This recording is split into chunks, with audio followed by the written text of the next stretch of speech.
কুরবানি ঈদের আগে হঠাৎ করে ঈদের আগের দিন বাজারে চলে এসেছি শুধুমাত্র আমার ছেলেকে গরুর হাট দেখানোর জন্য। কারণ কারণ সে এমনিতেই পশু পাখি দেখতে অনেক বেশি পছন্দ করে, আর ফোনের ভেতরে গরু দেখে ঈদের আগে বিভিন্ন জায়গায় গরু দেখে ও বারবার বলছিল আমাকে যে মা আমাকে নিয়ে যাবে, আমাকে নিয়ে যাবে। এটার জন্য ভাবলাম যে ওকে একটু গরুর হাট দেখাই নিয়ে আসি।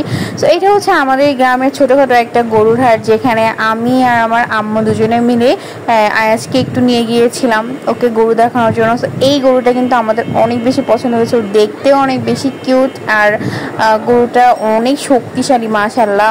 আর এখানে অনেক ধরনের গরু রয়েছে। গ্রামে কিন্তু ছোট গরুগুলো বেশ চলে, কারণ মানুষের হাতে টাকা পয়সা একটু কম থাকে। তবে যাই হোক, আমার বাচ্চা তো গরুর হাটে এসে মহা খুশি। আর তারপর দেখলাম আজকে বাজারে প্রচুর পরিমাণে চুই ঝাল উঠেছে, কারণ পরদিন যেহেতু ঈদ, সো আমাদের খুলনায় কিন্তু চুই ঝালটা একটা বিখ্যাত খাবার। আর গরুর মাংসে ঈদের দিনে গরুর মাংসের চুই ঝাল হবে না, এটা তো কল্পনাও করা যায় না। সো আজকে প্রচুর পরিমাণে চুই ঝাল ভরা পুরা বাজারে।